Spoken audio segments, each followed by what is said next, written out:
Hey, what's up there, YouTubers? It's me again, Brian, aka Gamer 55551, and I am back with a video review. And this one's sort of a late review as well. Again, that's on me and everything like that. But for this video, I'm going to be giving you my review of Spider-Man Miles Morales, one of the launch titles for the PS5, and that came out back in 2020. Game's also available on the PS4 and PC via Steam, though. And if you're interested in any gameplay footage, though, I'll have a link down in the description down below, or you can click on the card that will appear up on this video. And for parents out there, it's worth pointing out that Spider-Man Miles Morales is rated T for teens, ages 13 up by the ESRB rating, though. In 2018, Insomniac Games, along with Sony Entertainment, released Spider-Man, basically their take on the series, though. Now, for Spider-Man games, it's been sort of an up and down. Up before that game came out, basically many people consider the best Spider-Man game was Spider-Man 2 back in 2004, based off the Spider-Man 2 movie from Sam Raimi, for the PS2, GameCube, and the original Xbox and everything like that. And when this one came out in 2018, it definitely caught a lot of people's attention, and it got pretty much very good reviews, to be exact. Insomniac Games did a good job in terms of the web swinging to some of the ideas that feels like comes out from like the Batman Arkham series to a certain degree, though. But it was pretty much a very fun game and all. This was also around the time before Sony purchased Insomniac Games. After that game came out, they actually acquired Insomniac Games and everything like that. And when you could and while it's not a bad purchase, but when you take into account that the majority of titles that Insomniac has done has been mostly for the PlayStation brand, this wasn't really surprising or anything like that. So around this time, they also announced a game of basically for one that showed Miles Morales, which made an appearance, I believe, at the end of the Spider-Man 2018 game, though. This was sort of kind of building up in a way, kind of setting the stage for when Spider-Man 2 was eventually going to happen, which we all know it probably is, though. And it was interesting to see this one kind of be a cross-gen title, as this was going to be released on the PS5 and the PS4 as well. And after spending some time with Spider-Man Miles Morales on the PS5, I will say the game is still as enjoyable as what the 2018 Spider-Man game was, but I won't say it's completely perfect in any way. So why don't we get started with our pros and cons, and we'll start off first with the pros. And the first one has to do with the gameplay, and all I can say is this. If you enjoyed the gameplay in 2018 Spider-Man, you'll probably enjoy the gameplay in Spider-Man Miles Morales, because it's very similar to a certain degree. I mean, the swinging is still good and all. Combat is very similar to how it was in 2018's Spider-Man, with some changes here and there. There are still places you could approach, from a stealth standpoint, and also it still follows the formula very close to what 2018 Spider-Man was, and that certainly to me was not necessarily a bad thing at all, to be exact.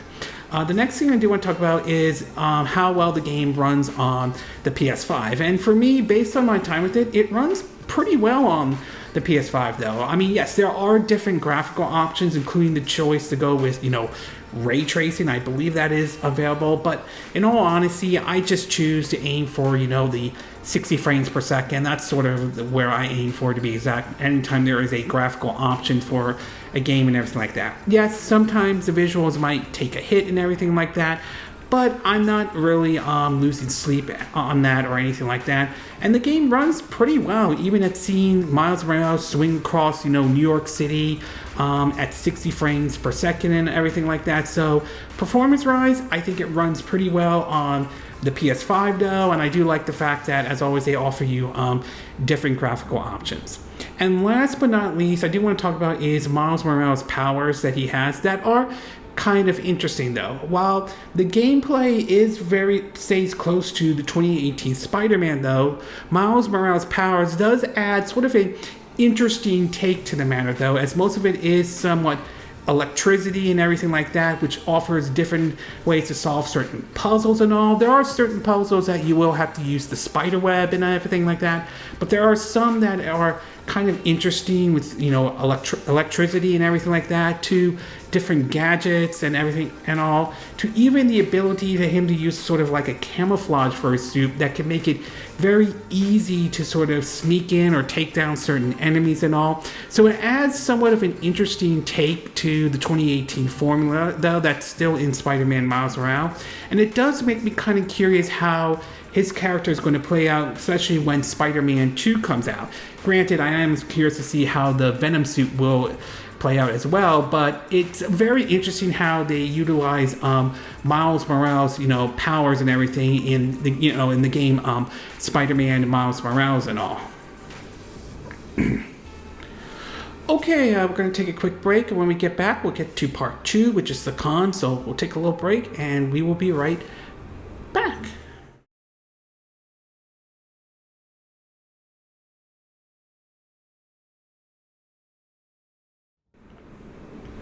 Okay, and we are back with part 2 of my video review of Spider-Man Miles Morales for the PS5, also available on the PS4 and PC via Steam. So now that I gave you the pros, why don't we get started with the console? And the first one is basically has to do with the visuals. Now, I don't think the visuals in Spider-Man Miles Morales is bad or anything like that. It's not awful and all. However, due to the fact that this title is a cross-gen title, though, it's not going to look, let's just say, not as impressive as some would make it out to be, though. And I will admit there are certainly better looking PS5 titles out there. I mean, hell, even games like Ratchet & Clank Rift Apart, in my view, looks better than Spider-Man Miles Morales. That doesn't mean that it's terrible looking or anything like that. It looks fine, though, even when I put on the performance mode and have the game running at 60 frames per second, though. It's not bad, but like I said,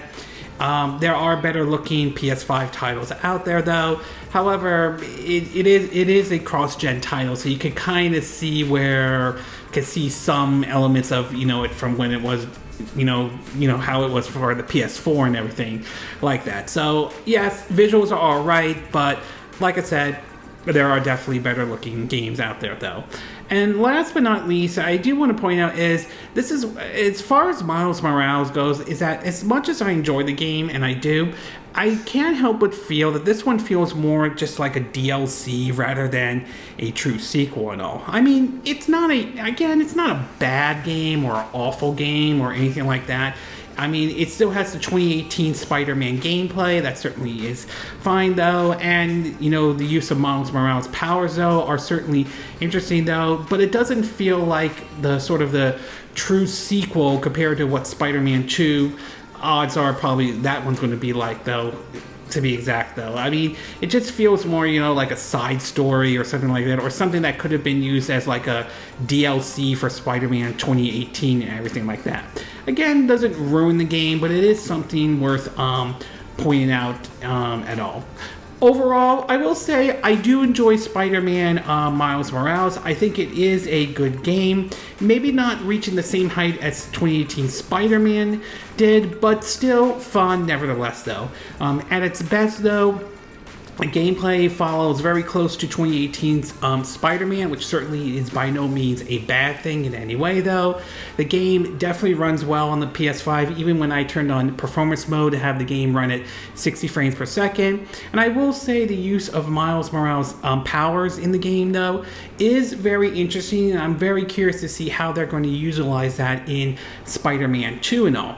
At its worst, however, is because this was a cross-gen title, though, the visuals are probably not going to look as impressive as basically if a game was just developed truly for just the PS5 or anything like that. It's not terrible looking, but I will admit there are definitely better looking games, better looking PS5 games out there, though. And for some reason, I can't help but shake the feeling that this feels more like a DLC rather than sort of a true sequel or anything like that. I mean, it's not a terrible game. It's just that it's not. You're not going to get the same feeling as probably what Spider-Man 2, which odds probably that's going to feel more like a true sequel than this, though. It still is a good game, just doesn't, to me, reach that height of overtaking, Spider-Man 2018. But in either case, though, I did enjoy the game, though. I still am enjoying it, though. It's basically helping build up hype for when Spider-Man 2, which will be out pretty soon and everything.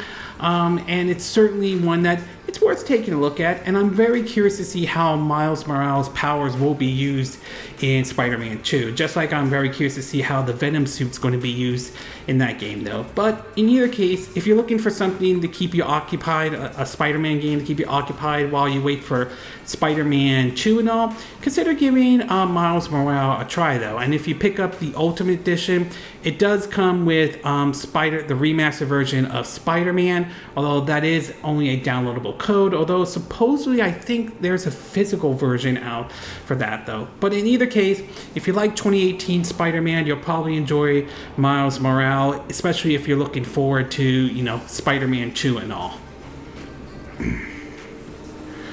Okay, this concludes my video review of Spider-Man Miles Morales for the PS5. And again, these are my opinion. What are yours? What are your thoughts about Spider-Man Miles Morales, though? Have you tried the game out? And if you have you tried the PS4 version or the PS5 version, though? Do you like some of the ideas they use for Miles Morales powers and all? Do you think this is a good game to try out as you wait for, Spider-Man 2 when that comes out? Do you agree with what I said in this video? Do you disagree? Do you have a difference of opinion? As always, sound off in the comment section below. Let me know what you think. And if you do like this video, I hope you hit the like button. I would appreciate it. And I hope you do subscribe to my YouTube channel. If you do, make sure you hit the bell icon for notifications of any new videos to put out. Also, feel free to share this video if you want to. And feel free to donate to my channel, whether it's through PayPal, Patreon, or Steam Labs, though. Links will be in the description of this video, assuming you're watching this on YouTube. And I will see you again next time when I do another video. Hopefully that'll be soon. Until then, from Southern California, I wish you all a good day then. Bye!